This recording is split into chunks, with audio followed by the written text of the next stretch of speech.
ògo èèyàn kan nínú industry ní Tóyìn fi tó lò tó fi débi tó dé.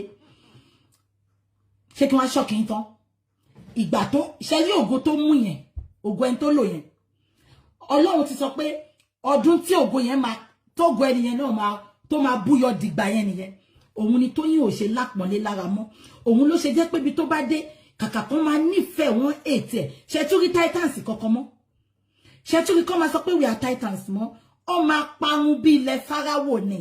ẹ̀yin èèyàn wa Bukky Jesse jáde wá sọ̀rọ̀ wípé ògo ẹnìkan ni arábìnrin tí a mọ̀ sí Tóyìn Abraham olò nínú industry ó ní ògólógò ló fi ń ṣayé ó ní ògólógò ló ń lò láti ọjọ́ yìí ó ní ẹni tó nàgó dẹ̀ sí gbogbo rẹ̀ ẹ̀yin ẹwà ẹ jẹ́ ká tẹ̀síwájú. Tóyìn Àìmàkù 3, 4, 5 years ago ẹ lọ check Tóyìn Àìmàkù world best tẹ́ bá wúkọ́ nípa Tóyìn they will come to you and attack you back to back. Tẹ́ bá sunkún nípa Tóyìn they will come to you and attack you back to back. Ṣé wọ́n ti pé before problem ẹ̀gbẹ̀gbẹ́ ẹ bá mi máa fi eléyìí ṣàríkọ́gbọ́n ẹ bá mi tag ẹ̀. Ṣé wọ́n ti nípa Ṣeun Ẹ̀gbẹ̀gbẹ́ before kéèsì Ṣeun Ẹ̀gbẹ̀gbẹ́ tó ṣẹlẹ̀ Tóyìn ṣe nǹkan kan mi ti gbàgbé wọ́n àwọn èèyàn hate Tóyìn gan wọ́n attack her because she is a problematic lady. Am I communicating? Tóyìn, you can sue me, I care less. Tó bá ti jẹ́ pé kóòtù èèyàn lẹ ń gbé mi lọ mo I care less. Tí ò bá ti ṣe court for long. Ṣé ń gbọ́ mi? Torí tá bá máa something. Wá sọ pé I'm going to sue you. I have a concept. I have a partner in London. Àwọn tó partner pẹ̀lú mi. I don't care.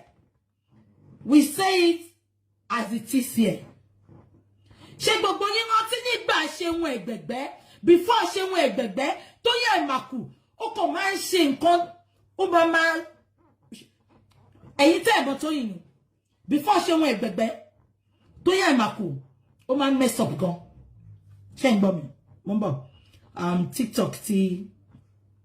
TikTok ti hang ẹ jẹ́ ká ní sùúrù fún it's gonna be a lengthy chat you are gonna call him tó bá ti rẹ̀ bí máa fún yín nọ́mbà wa máa pè wọlé máa fún yín láyè lẹ́yìn kẹ́ pè wọlé TikTok ti lọ ẹ jẹ́ ká come back to TikTok yèyé ọ̀tún Ọ̀fìkàtẹ́land ọba Elégùṣì ìgbà tó lóhun òun bọ àwọn Ṣàngó òun bọ àwọn yàtọ̀ ọjọ́ kejì lòjò rọ̀rọ̀rọ̀rọ̀ ṣé ikú òkè bí eku ẹyẹ òkè bí ẹyẹ ní kàtẹ́ ni Elégùṣì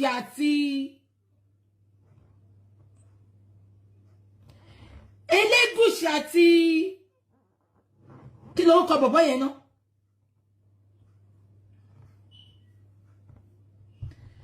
kí ló kọ bọ̀bọ̀ yẹn Akínsíkù ṣé wọ́n ti pé 2 weeks lọ fi wọṣọ tó wọṣọ ikùn wọn bó ṣe dàbí ikùn mi ni